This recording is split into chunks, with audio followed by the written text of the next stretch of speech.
To Hoard of Tales. We are continuing this month's event of Women in Gaming, where we are lending our platform to all sorts of amazing people in the TTRPG community who identify as women or femme. And beyond just playing really dramatic, really funny, really eventful TTRPGs of all shapes and sizes, we're also having a couple of, I think, really insightful and heartfelt conversations with that same sample of our great community. And today we're going to be having a little chat, little panel on neurodivergence within the TTRPG community. So I would like to introduce our two panelists. So I'm just going to follow the layout on Twitch. Angela, would you start us off, please? Who are you? Hello there, lovelies. My name is Angela Lemos Morevejo. I use she, her pronouns, and as is common for me to say in a lot of different streams, I wear a lot of hats. I am a professional writer and poet over at Philosophem. I have previously written as part of Rooted in Rights Disabled Writers Fellowship. I've been involved in different collaborations with poets from Seattle and such. I've created my own games that are primarily over on itch that talk about a lot of issues related specifically to trauma, memory, and a lot of like moving and processing through the world. And in general, I am happy to share with this. I deal with a lot of issues that can overlap a lot because of the general category of disability related to anxiety, depression, possible ADHD. I don't know. I have a lot of symptoms that tend to overlap with those, and trauma and PTSD. So we'll probably get into that as one of the first things of why I'm like, there's a lot of overlap and what that can mean for conversations. But having said that, I will pass the baton over to Renee. Thank you. Yes, my name is Renee Joy. My pronouns are she, they. I'm likewise a person experienced with disability and trauma. And in my personal life and my professional life, I use that lived experience to advocate for equity for people experiencing neurodivergence in a neurotypical world, and particularly where it concerns traumatization due to living neurodivergently in this world. I also write and game with the Cast Gamers, the community of applied spiritual and therapeutic gamers. We do stream here on Twitch, and I am a co-host with my co-host Hallie Palmer on a stream called Play Your Part, where we discuss our relationship with community as neurodivergent people and how we can come to understand to play our part at a table or in our neighborhood or in the world at large. So I'm really excited to be part of this discussion. I'm really grateful to share the stage with you, Angela, and thank you, Ada, for moderating the conversation as well. Now that I've hit the end of my script, I'm going to pass it back to our moderator. Thank you very much to both Renee and Angela. My name is Aida. I use she, her pronouns. I will be moderating this discussion. And I would also like to clarify that I myself do not identify as neurodivergent. I have not had it diagnosed or researched in any manner. As such, the primary speakers will be Angela and Renee, with me asking perhaps clarifications, offering summaries, and rather than, railroading, as is the term in TTRPGs, I'm going to lay some track if need be, just to sort of get some of these amazing ideas and insights out. Thank you to both Angela and Renee who have volunteered where they identify within the neurodivergent community as well. And before we kind of start our overall discussion, let me just set some expectations and boundaries for what we plan to do here as part of this cozy little chat in our little corner. We are not here to represent the entirety or any specific segment of the neurodivergent community. We are not here to present our final definition or take on what it is or is not. Everything that is discussed here is given from a very personal point of view. And I really thank both our participants for being willing and comfortable enough to share it. And they will share explicitly only that which with they are comfortable doing so. That is as far as it's going to go there. We do hope that perhaps our viewers or viewers in the future from VODs who might have time to watch this discussion, they might relate to some of the things that Angela and Renee are sharing. They may not, but I think the overall goal is, it's not the job of neurotypical people to like come and be taught and be lectured, but it is, I think, important to listen, provide a platform.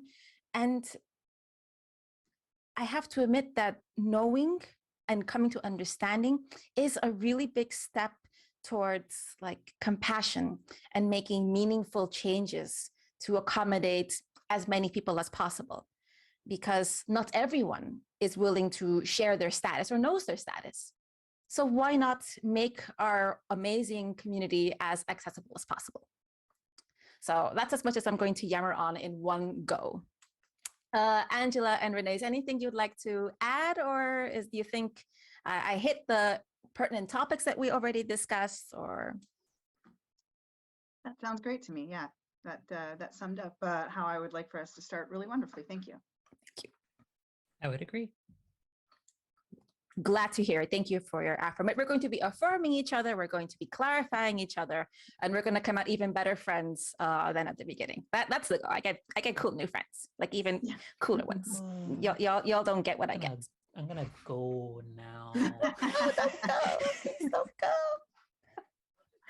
All right. And of course, if anyone in the audience has questions, let me know. I will be taking note of them. And if the question is pertinent to the discussion we're having, or if we have any time left over, I will be sure to add it in. So please don't fret if we don't get to your question right away. We'll try to squeeze it in, or we might have a discussion afterwards and maybe tweet what we think about that particular question you posed. So thank you for any participation.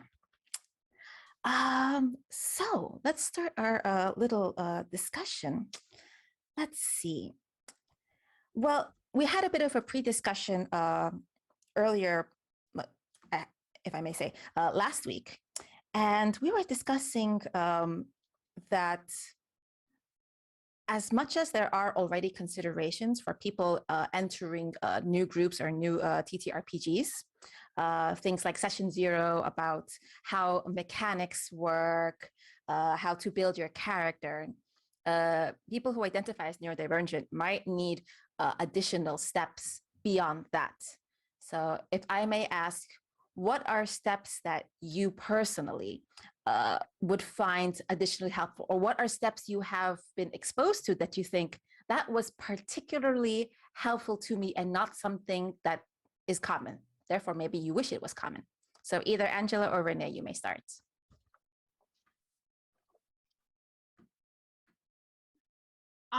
I have an answer that comes forward immediately, so I'll go ahead and offer it, which is that it's actually accepting a need for the repetition of some of those steps, or reinforcement of whatever was discussed in session 0. Even if I take all the notes in the world, it can be very difficult for me to understand what I've written down days later. Because those notes were taken in like a web of complexity in which I was deeply immersed. And days later, I'm not in all of that same sensory sort of space, drinking it all up, and I'm not quite sure how to connect all the dots again. So sometimes I need some support, like recapturing and reinforcing what happens in the standard set of steps. And I'll pause and think about what new things or different things I might need while Angela chimes in with any thought there. Noted, thank you.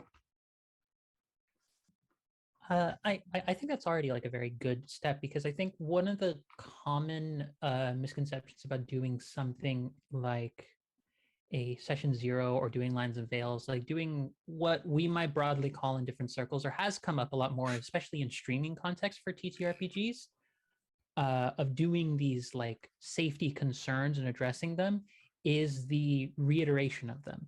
Because oftentimes there's a sense of like, we do this, and I know I've fallen into this where I did session 0 and it's kind of done. Not that we stop caring about safety, but there's a sense of like, we've figured out the main things that have come up. But I know that I've made mistakes. I ran, for example, off stream, a 2.5-year campaign where I had a couple different players leave out at some points, and realized that, oh, you know what? I didn't properly check in as we were going along if certain like intense material I was introducing was too much. One of the baseline things that I think from a GM perspective, because that's a lot of what I've done the most of and have a lot of experience with for folks coming into TTRPGs, is being aware when sometimes your story needs to shift considerably in order to make room for your players to exist in it. Because ultimately, if this is a collaborative storytelling experience, or if this is a game we are trying to play together, people can really only be engaged if they feel like they're not having terrible flashbacks to something unpleasant. And some of that can just be as simple as like, you know what? I had these really cool, possibly like dark fantasy, like evil, morbid themes that I really wanted to engage with. That's really going to depend on the table. And that's really also going to depend on whether or not folks are still really engaged in that after a few sessions into something. And it depends on how long folks really want to go with those sorts of things. People's tastes change, people's interest in different topics change. And part of keeping engagement is, as Renee said, it's a lot of reiteration, both for just the baseline, being able to take in the information, but also knowing that some ways that people might commonly signal that they're not taking in the information is how they are taking it in. Like, for example, if you see players on stream, I'm saying this more in a stream context, but I'm coming at this also from a context of having run workshops and a lot of speaking events, where I know it was common in a lot of college settings that I was in previously, where folks would be like knitting, or they might be like working and writing on something, or just playing with a stim toy of some kind, or just stimming, which for folks who don't know what stimming is, it's often a repetitious behavior of some kind, usually something physical, or it might be oral or vocal, that allows someone to be kind of more relaxed or just more present in the play. So you might have something like a repetition of sounds, or some folks who, like, let's say, might snap repeatedly, or folks who might do, let's say, a simple gesture like they might do that after every time they exclaim happily. That might look in some context like someone is not engaging, but being open to the idea that people have different ways and how they are processing material is also helpful for making better space for folks with a variety of neurodivergence behaviors and experiences to feel more present in a game. It's not just the typical idea of someone has to be looking straight in the eyes, always listening with razor sharp focus. That is not how everyone does that. For me, for example, I can do that because I've practiced it a lot, but sometimes it's pain. It's a lot of pain. That's how I do it. But I've spoken a lot. I'll give more space for any clarifications and for Renee to chime in more. Renee, I recall you had an answer prep, but I have one follow-up based on what you said earlier. May I ask that, or is that a bit too for the flow? Go right ahead. Because you mentioned that, for example, you take notes. May I ask personally, what are your personal ways that you learn or engage in material? Because I know for some people it's writing, for some people it's doing, for some people it's audibly speaking it. What happens to work best for you, Renee, personally? Yeah. Well, and I just, as Angela was speaking, I wrote down a bunch of notes of some inspired ideas that I was getting from what Angela was sharing about her experiences. And, you know, yes, writing things down, scripting things out, and charting things up is how I do things. And that's, you know, that it looks like a player's handbook on my page. So, you know, like that's why I like TTRPGs for life, like for models of how to, like, let me go and experiment how to be this character, because I got to figure out that's going to help me live my life out in the real world. That's what I need to know. I need to know I need to know the stat block and the narrative that I can rock with on this particular move. And so a way in which I achieve that for myself is handwritten notes. That is like a skill set that's available to me. It's something that is acceptable within the community, largely speaking, and is effective when I put it to use. And having answered that way, I'll back up to say, like, I did think of a new kind of tool as I was listening to Angela, which is this concept. Like, we actually talked about it in the lead up to our stream today, where Angela made this wonderful point that I would really love to elevate, which is that it's one thing to have safety tools available, but do your players or your people feel confident that they're viable, like that when they pick them up to use them, they're going to work, you know? And so something that can help me as a player understand which safety tools actually work best for me is to kind of conceive of like a brief character sheet for me, the player. Like, I got a character sheet that tells me how to play my part as a character in this story. How do I play my part as a player at the table? Like, what's acceptable for me? What support is available to me? What are the best combinations of those things I can do? And sometimes it can be like, it may seem very straightforward to explain to me how a safety tool works, but I do need you to then, like, I can write all the notes down, but now let's run through it. Let's do a little production of that real quick, because I got my script, but it's gonna go off. Like, I know that I'm gonna roll a nat 1 the minute I try and move, you know, like I I need a lot of tools. I need a lot of gear and kit and equipment and adventurers ready to like do help actions. And, you know, I need all of that. And so it can be hard to conceive of that in the moment. And that's when, you know, it's something I've thought about before in crisis work, when we need basically a character sheet for ourselves, a recovery action plan, you know, is what we call it. And when we're experiencing crisis, what are our most immediate things we can use? That's what I need at the table too, because I can experience crisis at the table. You know, I can experience dissociation due to so much sensory stimulation or trauma responses popping off. So that's what I can offer. Those are the tools I already use, and that would be a way of using that tool set in a specific kind of way that might really benefit me. So I love conversations like this. It's great. If I can just kind of with like, thank you, Renee. If I can just like take my giant ephemeral highlighter over something that has been said by both of you, and I think is a really good takeaway for every table. I don't care if Godzilla is sitting at the table. I don't care if Gandhi is sitting at your table. That safety tools is not simply a checkbox you check and you move on. They should be revisited. They should be tough enough that they need to be applied, and that expectation needs to be clear that when they are applied, this will happen, and that has to be enforced. When something happens, the X card needs to come out if that's what you agreed on. And we have to all agree that, no, it's just that. No, if we came to this joint expectation, then we have to do this. And not only is that good for overall our own safety and mental well-being for everyone at the table, but particularly based on what I understand from Angela and Renee speaking, is that as you two being neurodivergent, it helps to create an expectation. It guides you, and that it's another tool that provides you comfort and ease of playing. If I may say so, if I can just bring the conversation in a little bit of direction. Angela, did you know that Renee had her first ever D&D game during this month?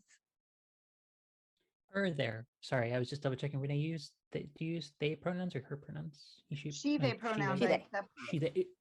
Double checking on that one just to make sure. Thank you. I appreciate that. Did not know that. That is wonderful. Welcome to the inevitable highs and likely lows of every rolling experience that will occur from here on afterwards. It was so wonderfully interesting. Thank you for highlighting that, Ida, as well, because I'm a seasoned role player of many different tabletop role-playing games, mostly nonverbal versions of it though. Mm-hmm. So not only was it like my first D&D experience, despite circling the community of D&D since I was a wee thing and my dad was the DM for his community, you know, I experienced a lot of exclusionary behavior in the D&D community for most of my life. So when I saw this particular community do outreach for women in gaming and have a space for the intersection of neurodivergence and the experience of being a woman in the gaming community, it was just really a great fit. So I appreciate you calling that out, and I can attest to the fact that, you know, this community really does like practice what it preaches. There was a request for consent, there was revisiting of the consent and content considerations, and a lot of clarity and acceptance happening around the table with my fellow players and the DM. So you know, I'm sure that Angela and I are both familiar with like a good gaming experience, but that was definitely a new type of gaming experience that I had dreamed of having and never seemed to be able to find, but found it here. So You also got to describe your first finish the enemy. I was like, oh, that was really she's cool. hooked forever. Yeah. Thank you for having that experience with us, right there. I, on behalf of Hoard of Tales, we are honored, and we hope it's not your last, that it's the first of many. It certainly won't be. Certainly won't be. I'm about to really tear through it now. But yeah, so I'll invite the next question, because I could take that and lead into a lot of other things about, you know, what worked for me specifically as a neurodivergent person and why it's so wonderful to me to feel included and belong. But that's where I was going. Okay, all right. But since you already I'm going to, if I can conjecture, if that's where your brain was thinking we're going, which is absolutely right, so A+, maybe you already have something in mind. But since you have that in mind, if I can just toss the ball to Angela, because you already have something cooking in there and that might shift. But Angela, based on what Renee said, what do you think what are your thoughts on that? And specifically for like how to better bring like tools and how to better bring in people into like games, or how to make them much more like accessible and such specifically, or which particular aspect of that, just to be clear on what aspect to comment on. Renee, was that your question? Was that I think, well, so I was responding to what was so successful about my experience with the group playing my first D&D one shot, why I had avoided it, you know, and I think we were leaping then to, you know, what is that reality once we're past those tools, once those tools are in place and working. Like, why is it so wonderful then? Or what are some of the benefits or the joys that a neurodivergent person gets to experience at the table or brings to the table? Or that's where I was going. If we want to go anywhere else, we can. I would love to develop that. Thank you, Renee. So we're here because we know and love TTRPGs, but from the perspective and the intersectionality of neurodivergence, what are some really, to you, some key aspects of the TTRPG and role playing in itself that you think is particularly attractive? What are their attractive qualities, do you think? I think that there is there's what I'll call both the gender and the neurodivergent like overlap, which is that gender-wise I get to be definitively affirmed as the kind of person who I want to be in different worlds when this physical form is lacking in what I would prefer it to be some days. And also, a pretty lady, if I may interrupt you, but go ahead. You're gonna say that every time, and I'm gonna get flustered every time. I know. It's cute. You don't. I'm sorry. It's like having the supportive bigger sister I never had growing up. But I think in terms of as being someone who is very invested in especially very intense characters and very oftentimes sad you get very like wholesome kind of characters as well. I think part of the joys in putting myself into TTRPGs is that they allow exploration of a lot of different things. That's often one of the most liberating aspects of storytelling as a whole. But it is also one of the aspects that can be the most dangerous about it, is that we could be not even just depending on the type of game that we're playing, but the fact that TTRPGs can cover so many different genres, so many different like subjects and themes. You could do anything, and that bevy of choices that you have is overwhelming. But it's also kind of great to find your sense of self within that, when sometimes your everyday sense of self can feel like it's looked down upon, it's thought of as less than, or it's not accommodated for. So there's the aspect of RPYs getting to be a character for whom, when you're stepping out of who you are in the everyday, getting to be that person who might better reflect who you want to be in the everyday, or who you wish you could be with more support, and having a table that validates that like emphatically, it can feel really great to have that. But especially when it comes to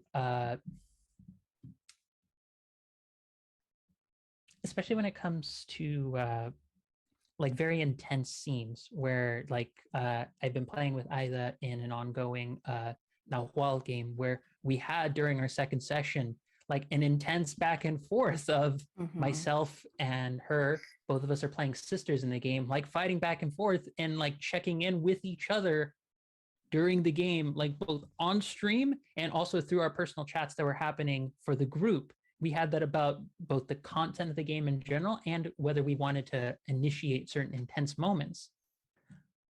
For a lot of people, especially me in how I used to run games, that can feel a little disconcerting, because I bring this up now solely because I think it's a good parallel, even if it can make some folk feel embarrassed to think about. I think it's the same kind of thing that comes up with like talking to your partners about what they like in a much more romantic or physical context. It's the same thing with TTRPG safety concerns. They're very similar, and I know a lot of people in, for example, kink scenes and BDSM scenes have also talked a lot about the overlap in TTRPGs, because there's that sense of people will feel like, oh, but isn't it kind of like kill the vibe after a certain point? Like if you don't just know, or like doesn't it ruin it if you stop and you just be like, hey, this okay, this okay, this okay? It's like, actually no, because one, you no longer have to panic about like there's 8,000 things that could be going wrong with the situation. Did I upset them? And be like, hey, does this work? Have someone tell you, no, go full steam ahead. Okay, I don't have to psych myself out with anxiety because this person has directly told me, and I can trust them, that I can go with that emotional realm. And it's just kind of being nice to yourself. It's really nice to have that at a table, that not only do they affirm you, but they give you space to just start helping affirm yourself when a lot of aspects of your behavior have felt like they've been denigrated over time. I know, for example, both in how I'm talking now and how I've talked before, I have a habit of circle talking, because sometimes I lose the threads in conversation very easily when I have big points I'm building up to, and then my mind just loses it, and I end up having to circle talk my way back to that main point. It's really affirming and caring to have a table that's super understanding of when I start losing my threads, and they don't make me feel ashamed for that. Nope. And that's really nice to have in tables, because again, it's that reiteration of not just that you are making use of tools, but it's the reiteration of care. Because for me, a lot of this comes down to, in a moral sense or an ethical sense with TTRPGs, how do we care about people? And who do we care about? I care about you. Exactly. And I care about Renee, and I care about all my fellow players. Exactly.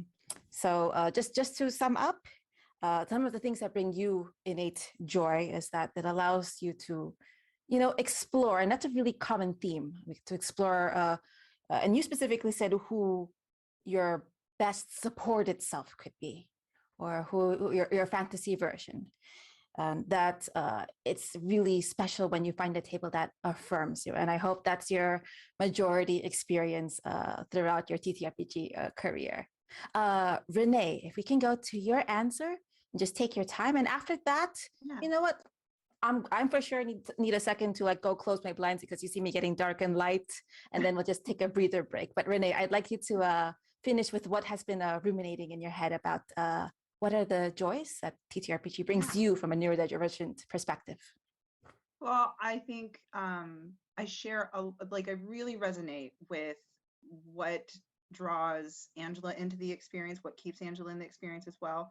I'm searching for a transformed life myself, and I on several fronts I am interested in transforming my existence and my identity in this world, and in many ways the world resists it, if not violently oppresses it. And playing games in safe circles with trusted people is an opportunity for me to experiment like I'm in a lab with who I am and who I want to be, who I need to be, in order to show up. I don't know how to be a very good warrior sometimes. And so I need a safe place to go practice my warrior skills, whatever those might look like. In this case, probably I'm talking psychological warfare. How do I survive this world?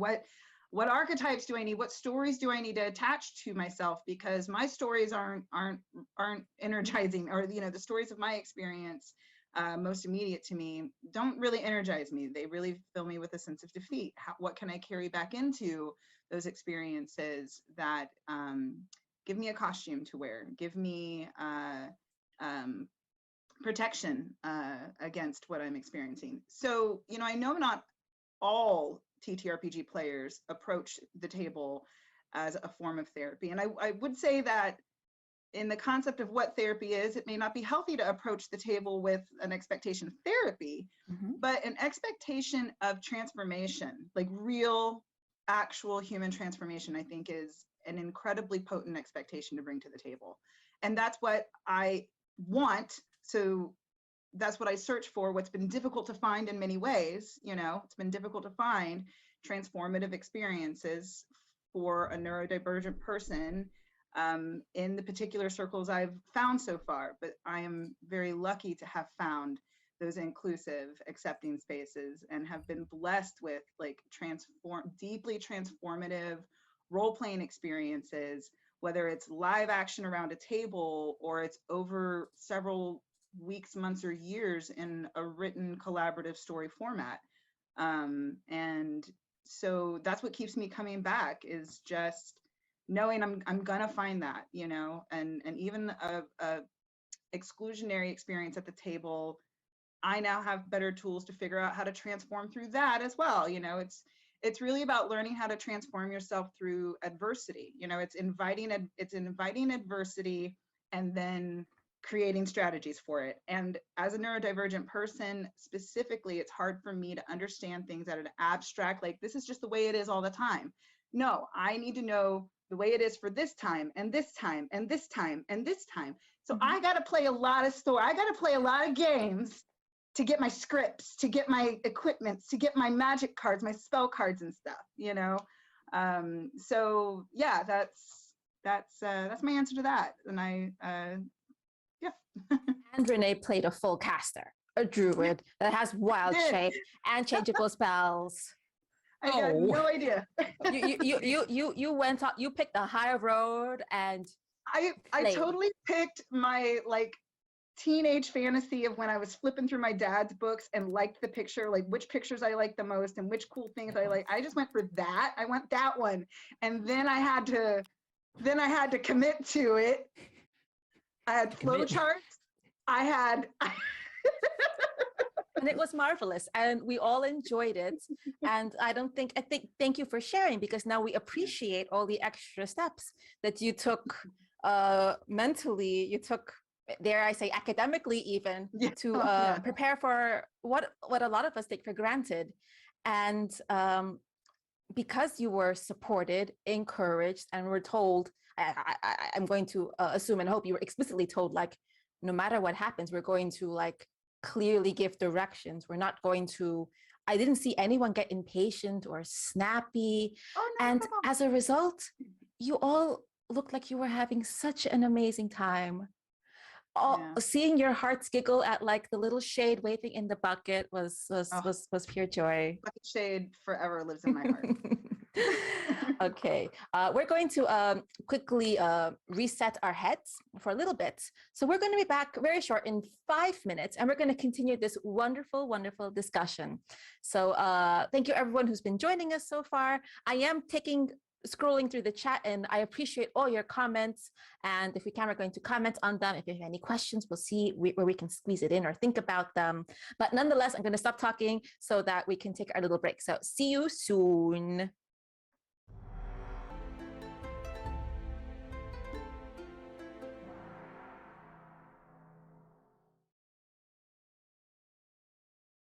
Hello, everyone. Welcome back. And thank you for letting our producer know that you heard a little bit of our chit chat.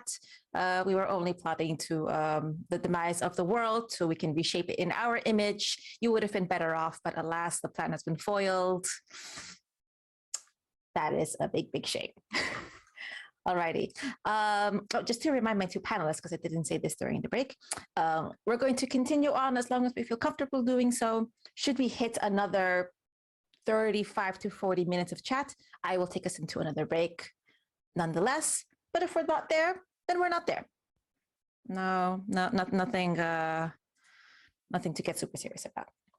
So to continue the discussion, I wanted to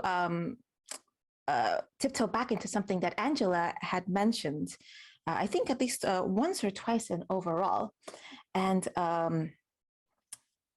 which led me to one of the questions that we had previously discussed, that if you're okay sharing, what are for you some sensory or movement needs that perhaps you need to take care of at the table in order for you to be your best self, whatever that is? I mean, you mentioned that other people, for example, need to knit. And if I may share, Renee mentioned to me that she might need to doodle, and that's all right. And I think if it's okay hearing about it, that understanding that this comes from a place of need and not of disrespect or disinterest, I think is something that is helpful, if you're willing to share. If you have one.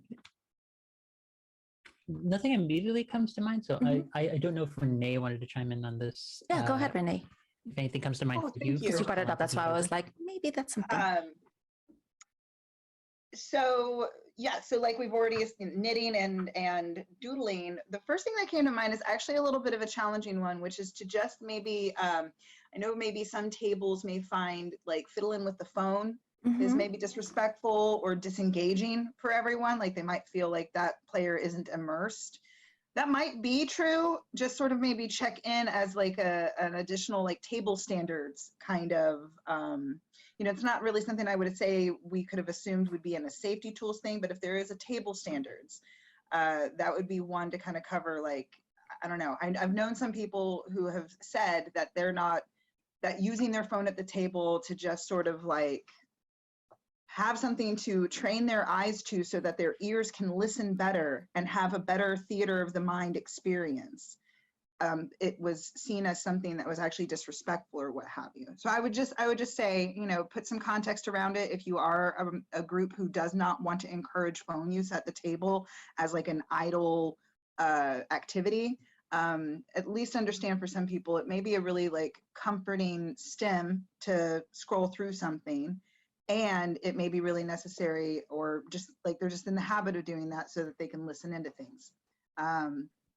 So that's sometimes true for me, but usually I benefit better from, I like to just doodle, so I'll doodle. But you know, there are other physical movements like stimming, or I think we even mentioned in a previous conversation when we were preparing for the panel, you know, understanding echolalia as a reality, which is, I don't think I have the exact definition at hand because I was not prepared to speak as like a clinical practitioner, but echolalia is just repeating sounds that you hear or either previously or in the moment. So sometimes that's an impulse that people either aren't able to control, or if they were to control it, would actually cause them harm to do so. So it's another thing that is a reality. And I think, you know, there's a lot of, in neurodivergence, in the need to self-soothe, especially for neurodivergent people who have experienced a lot of trauma, there's a need to experience compression or a sensory break. So building in like regular breaks to allow players to just get out of the room and literally like go chill out in the bathroom for, you know, or in some different space, so that the air pressure around them or the mixture of sounds that they're processing, you know, they have a very material break from whatever's in the room with them. Those are the things that come to mind most immediately for me in what I've journeyed through in my own kind of physical needs at the table or in a virtual table. But I don't know if that sparked anything for you, Angela. I'm ready to hand over the mic and bring it on in. Well, Angela, you don't have to be put on the spot, but just let me highlight the takeaways from Renee's like very, or we can pass. Don't worry about it, Angela. But some of the things I want to highlight and be like, what actionable, concrete things can we take away from this very insightful answer is that behaviors of particularly of neurodivergent individuals require context, and it's not fair to immediately jump to assumptions, jump to being offended. That if you provide the safe space at the table where something like table standards should be a part of safety tools, or should be just as important as discussing as safety tools are at tables, to give space for that context, and not only just to create expectations, but to create consistencies about how things are going to be handled out.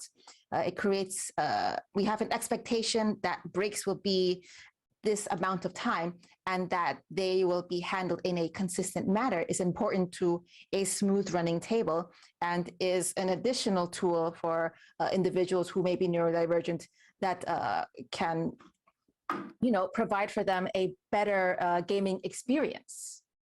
And it's not about making this onerous. These are not onerous things. These are things that come from understanding, from compassion, and things that I think lead to a better experience and better human beings in the end, if I may just be preachy for a second. Angela, do you have any thoughts generally? Otherwise, we can move on. I think sort of building off of that, one of the fundamental things to understand, because I was seeing a question in the chat that I did think was helpful to this about like, are there things GMs can do to provide a void, help avoid to help neurodivergent people stay engaged, help them engage more? Take us there, Angela, because you're the most seasoned GM at in this panel. So you know what? Take us there. Go. Well, here, I want to address it twofold. One is in that if I take this directly as just answer the question, the other one that I want to do what I normally do, which is interrogate the foundations of the question. So I'll start with just addressing the question. Mm-hmm. Honestly, it comes down to what are the play styles of your players? Because if you're playing with a table that's really motivated by, like, if you're playing, let's say, a combat focused thing that might be something like Slayers or 5e, or you're playing in something where combat is a heavy crux of how you interact, and people are really motivated by that, then lean into that. Lean into the things that let them be engaged with how they want to be in the system. If folks are more roleplay heavy, lean into those kinds of things. If it's a matter of, like, they want...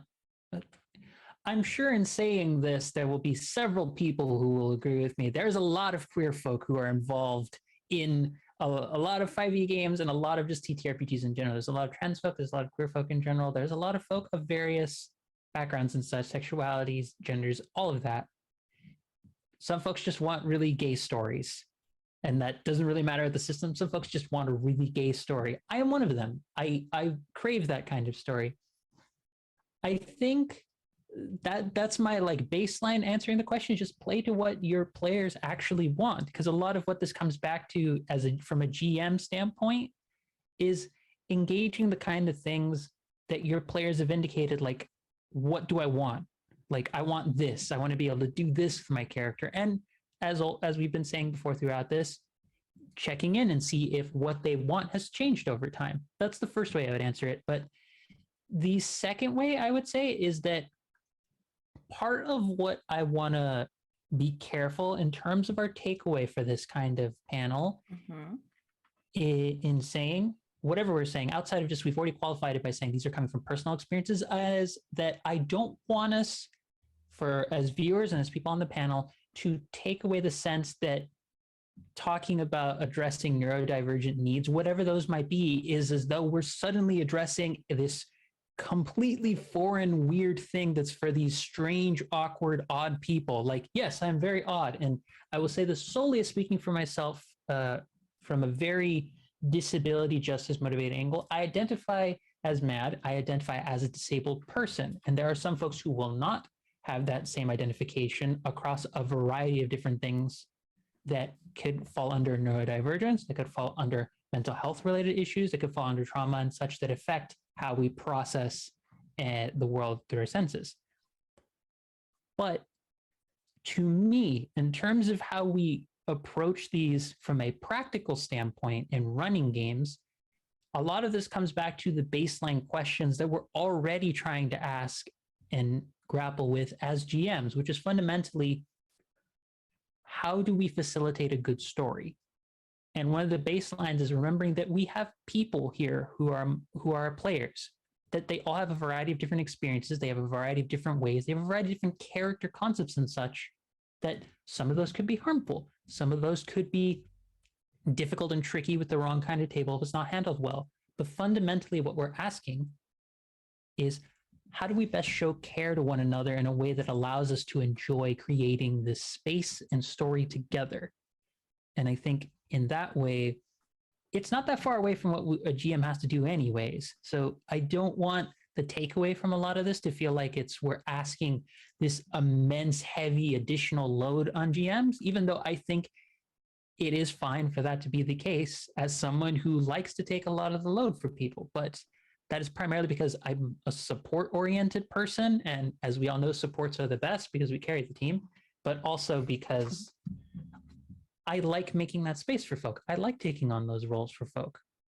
But a lot of addressing that question comes down to just, how do you want to care about your players? How do we best feel like the story reflects what they're interested in and what they want to engage with and do with their time and creating the story together? And some of it is also just like simple things like, okay, how do I make folks feel more comfortable? Because some of the baseline things for addressing sensory issues and such just comes down to comfort. And some of it is just like actual other things to do. But this shouldn't feel at the end of the day like we're asking a much, much bigger thing of people than we would already be doing. The trick, I think, is to recognize we're already doing the thing that we think we're asking other people to do. It's just you don't think you have to do it when it's involved with people who you treat as normal, quote unquote. And that's the thing that I think is the trick about a lot of these kinds of, not only just panels, but also for folks to take away from these kinds of panels with folks talking about their experiences.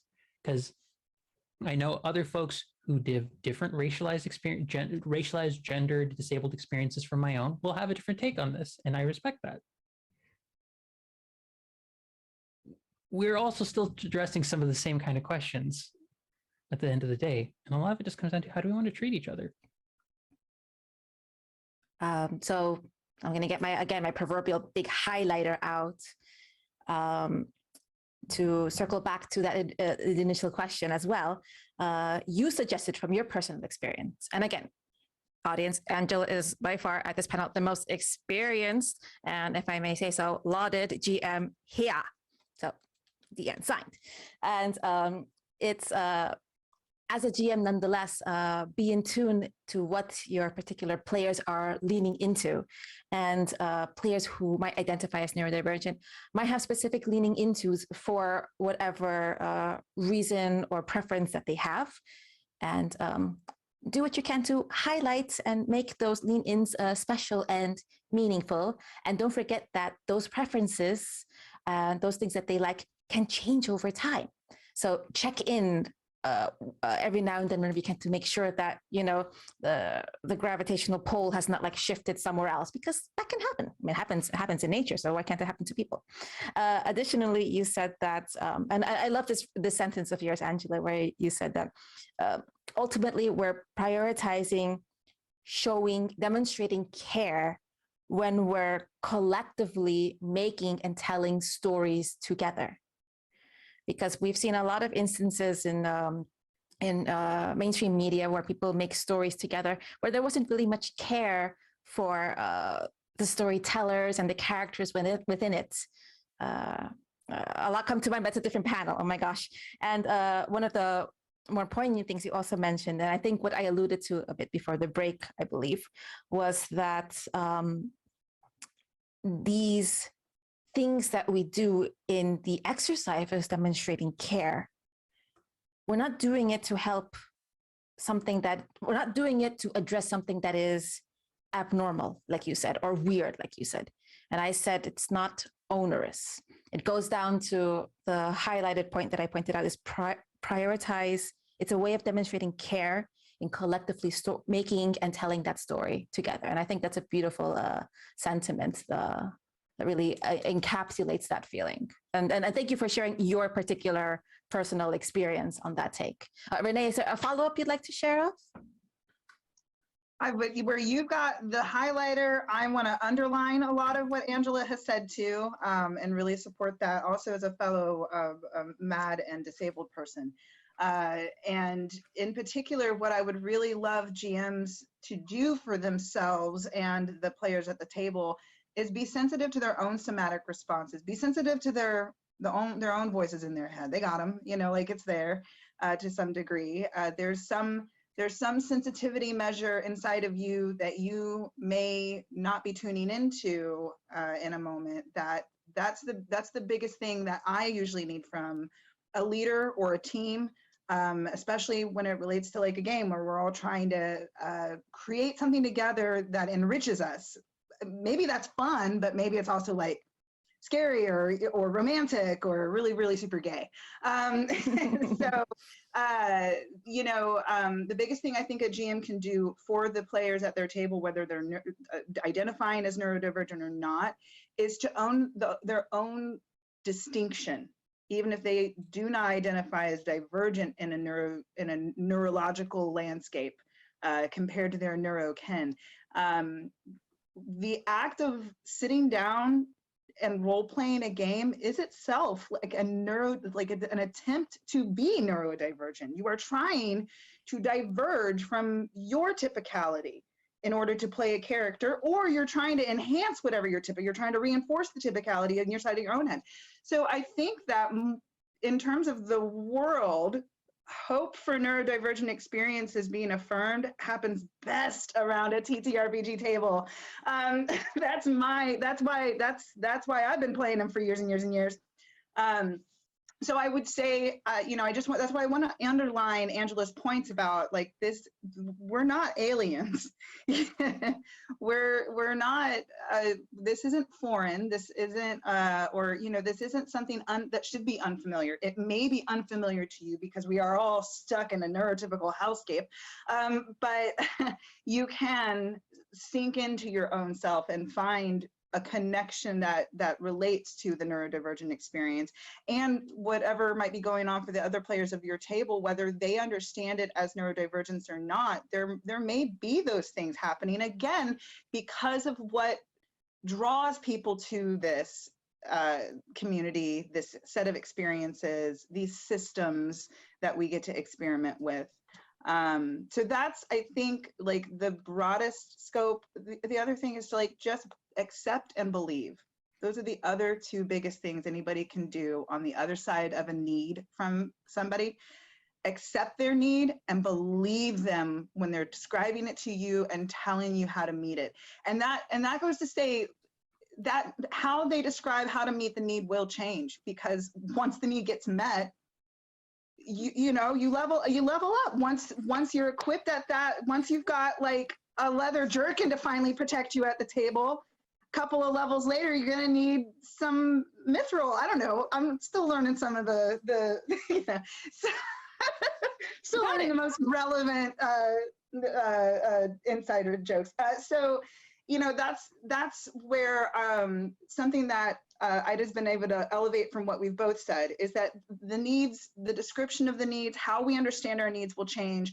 Neurodivergent people can particularly struggle with proprioception, understanding what the internal climate is and what's happening. We know some shit's going down, but we don't always know why it's happening and what's going to fix it.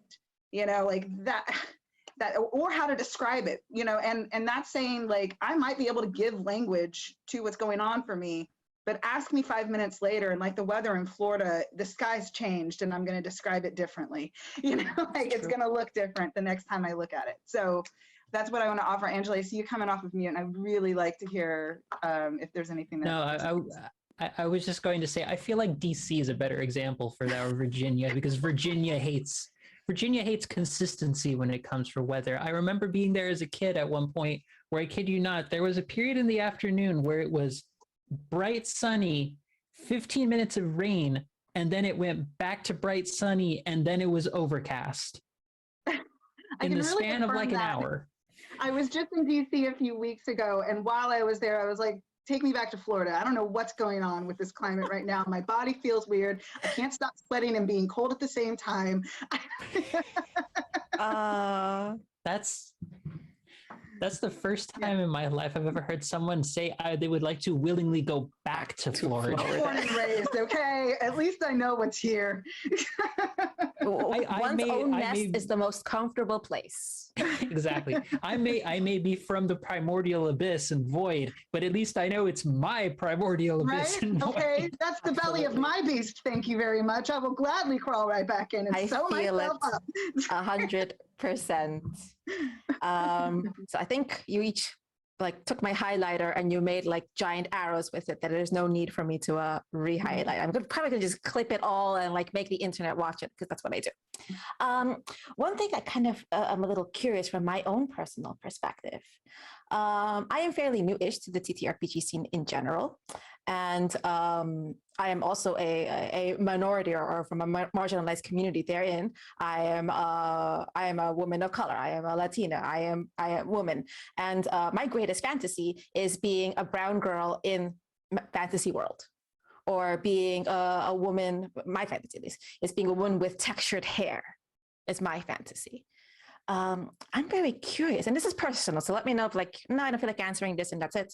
Have you, or would you consider making players who actively present within your stories as neurodivergent? I think I have, in a lot of different contexts, made folks who are often dealing with some elements of how they're dealing.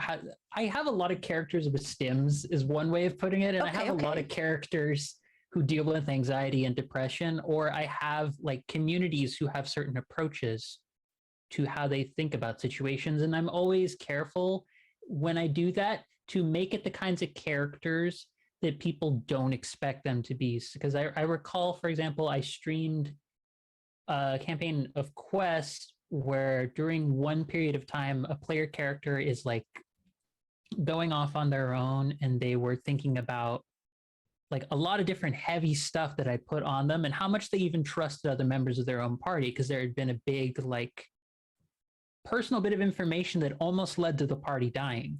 Like it was a major concern. And I remember making a pair of characters who I essentially was like, I'm going to have like an elven twink and a very like massive, like muscular, like orcish person, because there's so much loaded within the associations of what we put into orc because it's such a racialized sort of background. But I made them be the kind of person, an NPC who was soft, who struggled to speak at some points, who had certain like aspects to how they move through the world that needed a lot of tenderness, because I think that was an element of why I wanted those kind of characters in the world and what I wanted to show about what it says about that element's place in my worlds. Because I think part of why I think a lot about like mental health related issues, aside from just having studied psychology for a few years, and that's a lot of how I move through the world. I think part of what it means to include these characters is reminding ourselves, again, back to a fundamental question that I think about from a political, moral, and existential standpoint of who gets to count as human. Who gets to be complex? And I think that kind of question, it sounds very fluffy. I always say that kind of description because I know a lot of people who, when they hear that I was also a philosophy major, are like, haha, like, did you ask about what the meaning of life was? And I was like, yes, I did. And I thought of it as a pragmatic question. And I think about that for the characters as well, because if you want a rich, immersive world, obviously you can put like, here's Lady Dimitrescu in a biker jacket, just chilling out in a bar. I mean, that's very great because Lady Dimitrescu is very attractive. But you could also, I also had like a lot of characters who were influenced by like my mother and my grandmother, a lot of characters who were influenced by trans and like anarchist friends of mine who were like grappling with a lot of the heaviness of the world because of social circumstances in the world that I built. And I've had a lot of characters who are built off of my own anxieties, a lot of my own struggles to move through the world. And a lot of that is really just to highlight the sense of like, what is our starting point for people in this world? And the starting point is it's not impossible to be this kind of person in the world and for it to be embraced wholeheartedly. Exactly. No, I agree completely. And before I let Renee answer, I just wanted to, the question was also a bit inspired. I was listening to a podcast recently, Three Back Halflings, highly recommend, where the players come in with physical disabilities and are also managing various sources of physical pain. And they play in their games characters who are like themselves handicapped. And one thing that they do is that they restrict healing magic. Because otherwise, I think there was a bit of discussion where the magical mechanized wheelchair came up in D&D 5e, where what's even the point where you can just heal someone away, where a first level they can just like, you know, touch your brain and boom, you're healed. Remove the limp or the arthritis that someone chronically exists. So in this game, healing magic doesn't really exist. And they have active questions. I'm like, how did you sleep? Because the reality for those players in that particular instance was that it was not restful. And if they happened to wake up feeling rested the way a magical fantasy 8-hour long rest does, that's not their reality. And to suggest otherwise kind of removes that one can be the hero of a story. One can have importance without having to sanitize what their reality is. So that's kind of where I asked in the thread of the question, but specifically pertaining to neurodivergence. So Renee, any thoughts on the matter? Yeah, so when I think back over the memory years, I've been playing characters. I think it's, I don't know that I was, not intentionally, but I think what is true in almost all of my characters is an exploration of dissociation, not necessarily neurodivergence. But dissociation is really common for people with different neurodivergencies due to the trauma they experience, a combative interconnection with like a neurotypical world. Dissociation is a really common way of coping with that. And it's a really, really related to like chronic trauma. So in almost all my stories, there's an element of grappling with trauma through trying to either survive one's own dissociation and how deep and severe it might be, or trying to hold together what little association, what little like pieces of the self are still really whole and connected. So I think, you know, it's, and so then knowing that that was either intentionally or unintentionally the kind of story I'm always seeking to play, I don't know that I'm really good at playing a neurotypical character. So in the vacuum, I would say probably all of my characters are coded, if not blatantly made to be neurodivergent.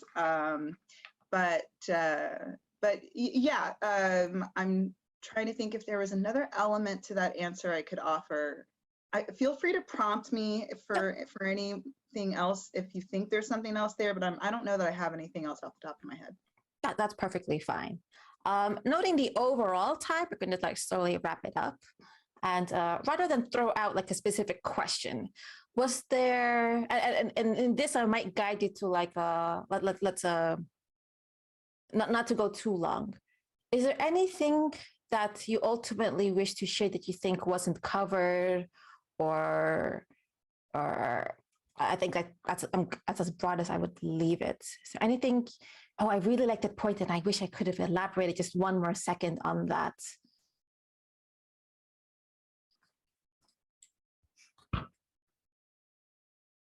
And if there isn't, then there isn't, and then we're going to ride off into the sunset like the glorious Valkyries that we are.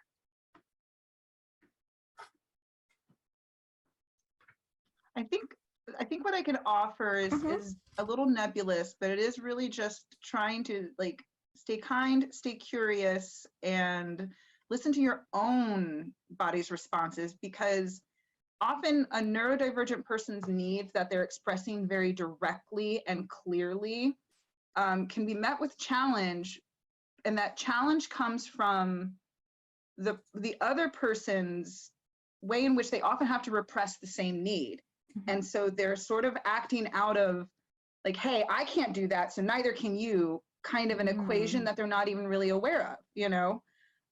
Which again, why I want to underline Angela's point about recognizing the universal need, the universal experience as a human here, you know? Because in many ways, a neurodivergent person, especially if they've experienced chronic trauma, is a highly sensitive to the stimuli around them, especially if it reinforces the shit that hurt us, you know?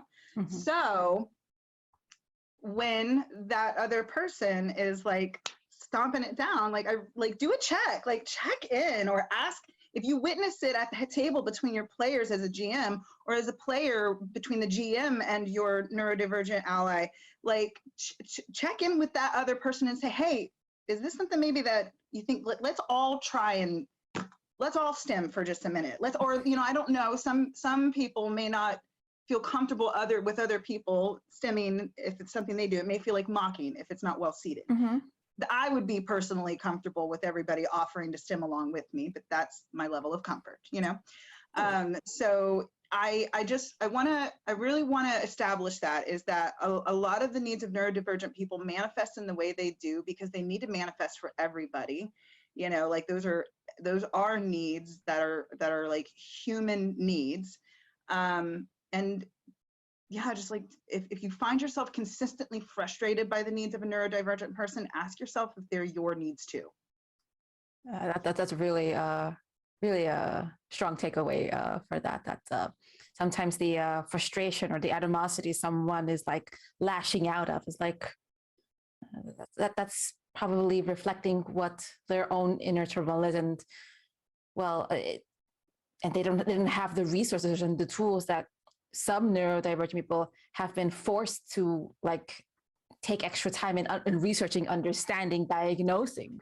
Like they've already gone through all the labor. This frustrated person hasn't.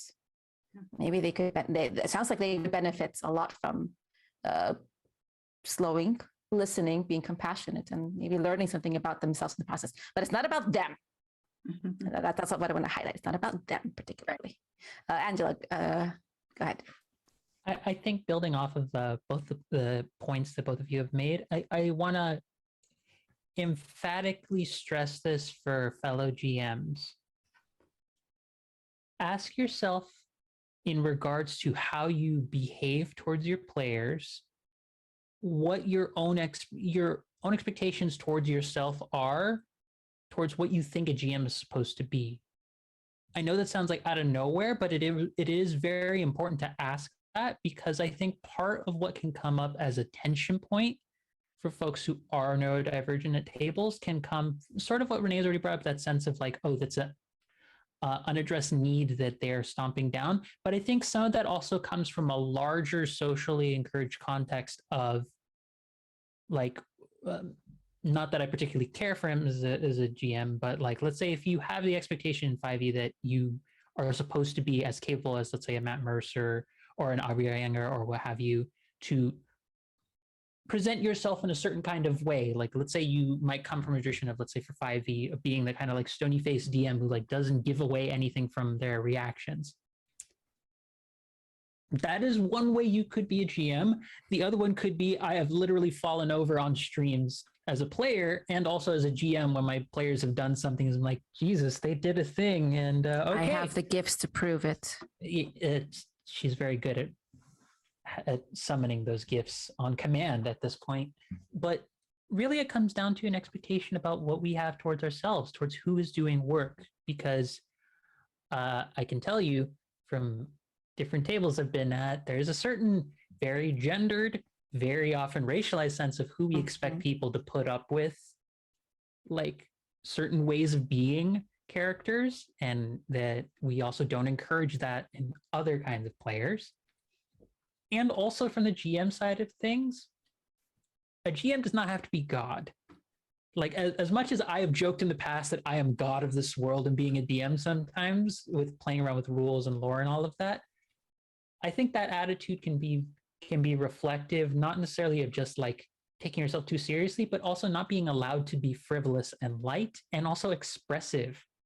Because sometimes folks just are really excited about a moment in game and it's like so great and cool. But GMs might feel this expectation to be like, be stern. I have to not give away that I am also excited because they might have given away, they might have found my plot point or something. It's like, your story as a GM is going to be not just what you have planned out, but more often than not something that is cobbled together, just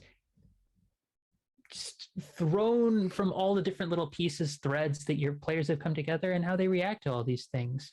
Your players are trusting you to help them tell a good story, but you are also a player as well.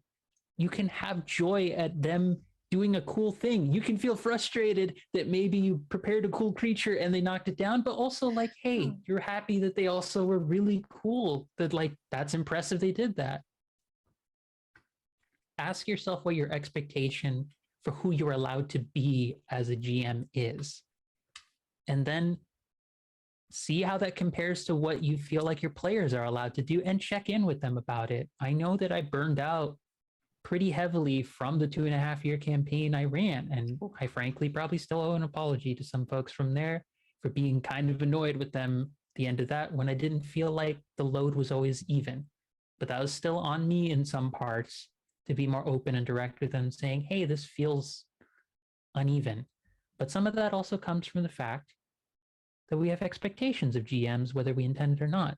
And part of combating that and making it easier for folks of various kinds of engagement levels and styles is just figuring out what do we want to share for our standards at this table with each other, and how do we make it easier? Yes, exactly. Compassion. One might call it, in a word, care. I care for both of you very much in sharing your, again, to reiterate to the audience, personal experiences, personal takes on, they're not just like a sticker ND as much as I am not sticker like Latina lady who likes spicy things and can dribble a football, as in the round when you play with your feet, not the American lemon one. No, we are more than that. We are the only one. We are intersectional. We respectively belong in these spaces. We bring good things to these spaces. Even though we're not doing it for other people, let's admit that they're also enriched by all of us. Like, Ida, Angela, and Renee being in these spaces. And I think for me, that's kind of the point of these panels and in these particular topical panels as well. So I got the warm and fuzzies thinking about that. And thank you so much for your time. If you can let the world know where they can find you, where they can follow you, where they can follow you, and why we should continue to be in awe of the wonderful people you are. I know because I wrote those profiles on you on Twitter, and I'm like, I'm not going to apologize for them because you're all awesome. So go tell the world who you are and why you're amazing. Okay, thank you. Just to save us from the awkward dance, I'll go ahead and take it. So again, my name is Renee Joy. My pronouns are she, they. I'm a peer support specialist, a writer, a gamer. Most notably, I game with the community of applied spiritual and therapeutic gamers on Twitch. You can find us at Cast Gamers, CASTT Gamers. There may be an underscore somewhere in there. Try it out, Google it. And the third Thursday of every month, I co-host a stream with Hallie Palmer about Play Your Part, which talks about role-playing games and finding role-playing games that help us play our part as a person at a table in the world, with our neighbors, with our family, all that stuff, on panels, all that. Thank you very much, Renee. Angela. Yes, thank you. I almost exited the Zoom meeting by accident by trying to press the combination of my keys to unmute myself. So I'm not going to do that again. Well, if you do, I will completely laud you in your place, and I will do so spectacularly. But I want to hear it from you. Of course, yes. You know me so well already. Hello there, lovelies. I am Angela, like I said. I've been here talking about a lot of different issues.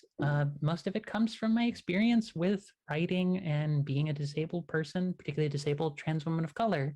A lot of my writing can be found on a variety of topics over at Philosophy on Patreon, where I believe as of last night, I have 238 poems on there, half of which are publicly available and viewable, and the other half are patron locked, as well as music, creature designs for 5e Slayers, Animon Story, and possibly for a new TTRPG that has just released.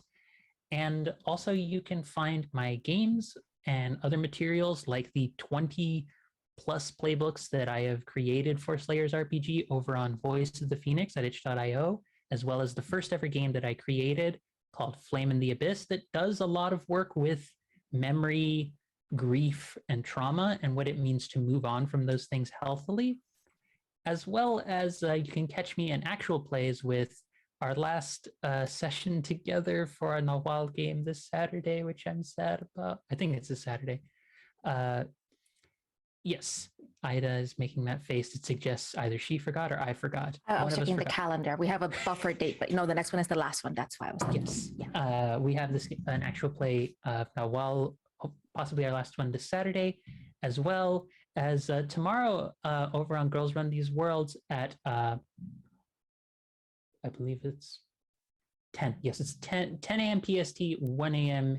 EST, which I believe with 10 a.m. PST, so that would be 6 p.m. BST, if I'm remembering that correctly. Don't quote me on that one. No, that's actually accurate. If it's 1 o'clock ET, then it's 6 God, I learned it correctly. This is what I get with having European friends. And also, actually, I'm going to be on 2 actual plays for Girls Run These Worlds. One, a Lancer Love in the Time of Mechs game, and a Deviant the Renegades game, where I am, as a sneak peek, planning to play a character who is grappling a lot with suicidality, depression, anxiety, and also faith, of being like, of basically having the standpoint of God abandoned me, so I have to figure out things for myself, going back to faith to be like, well, maybe I'll be okay, and then being horribly, horribly betrayed by said people of that faith and being like, oh boy, this is a time. You and I have an interesting relationship, don't we, God, is essentially the crux of that character. So I'm in a lot of things. I'm also a freelance musician as well for folks who want TTRPG themes for streams or their websites. So I do a lot of things. You are both an amazing contribution to the space. I'm going to exalt all those things on our Twitter. Thank you for spending time with us. I am Ida. I am one of the organizers for Hoard of Tales, and it has been a pleasure to organize Women in Gaming Month. And the month is almost over, but I believe we have one more panel on Thursday where we're going to talk about, we're just going to like vibe with the intersectionality of LGBTQIA plus and TTRPGs. And I believe that session is on Thursday at 2 p.m. Eastern Time and 8 o'clock Central European Time, 7 p.m. British Summer Time. And then after which then Hoard of Tales will go back to a bit more regular scheduling. But now that we've made all these cool new friends, I hope we're going to see a lot more of them in the future. As Angela said, you can catch me in TTRPGs Nahual, all Latin cast of this amazing story we've been playing in Nahual. And you can find me, well, there's a few projects up in the air, but I'll let you all know about it soon. They're probably going to be charity-based, which I really enjoy doing. All right. Our time is over. I'm a little sad, but I'm happy to have had it nonetheless. So thank you again, all of you. Thank you to our amazing audience, and take care of yourselves. And if you can, take care of someone else too. So have a good rest of the day wherever you are in the world. Bye. Thank you, everyone.